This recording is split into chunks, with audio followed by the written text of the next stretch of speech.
हमें पता है कि हमारे जिले में एक आदमी इलेक्शन को धांधली करके आया है। पाकिस्तानियों, हम क्यों नहीं बोलते उसके खिलाफ?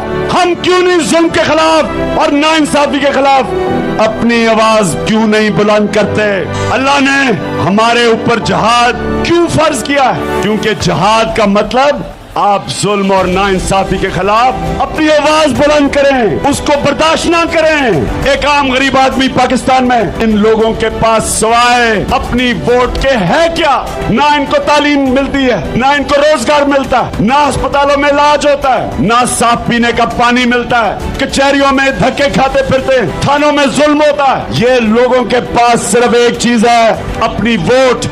और अगर ये अपने वोट का इस्तेमाल ही ना कर सके, वोट किसी को दें, इक़्तिदार में कोई आ जाए, तो इन लोगों के पास क्या रह गया? जो हुकूमत आए आपकी वोट के बगैर, वो क्यों आपकी खिदमत करेगी? मैं पाकिस्तान के सारे इंसाफ के निजाम से एक सवाल पूछना चाहता हूं कि अगर एक हुकूमत धांधली करके इक़्तिदार में आ जाए, क्या पाकिस्तान में कोई ऐसा इंसाफ का निजाम है जो उस हुकूमत के खिलाफ हमें इंसाफ दे सकता है? क्या इलेक्शन कमीशन हमें इंसाफ देगी? सिर्फ यही नहीं कि हुकूमत आके धांधली करके गलत फैसले करे, पैसा बनाए, करप्शन करे, अवाम भी क्या करे? अगर अवाम एक हुकूमत को अपनी वोट से निकाल ही नहीं सकती, उस हुकूमत को ला ही नहीं सकती जिसने अवाम के लिए फैसले करने हैं, तो अवाम में और जानवरों में क्या फर्क रह गया?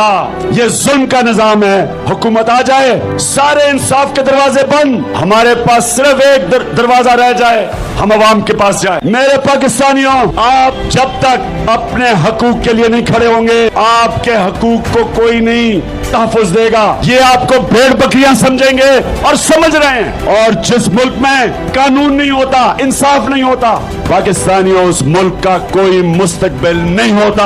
हक और सच के लिए खड़े हों, क्योंकि जब एक कौम जुल्म के सामने खड़ी होती है, वो अपने से जुल्म कम कर देती है। उस कौम पे जुल्म नहीं होते, वो कौम जिंदा हो जाती है। जब वो जुल्म के सामने सर झुकाती है, करप्ट लोगों को बर्दाश्त करती है, वो अपना मुस्तकबिल तबाह करती है, वो गुलाम बन जाती है, वो इन जालिमों की गुलामी करती है।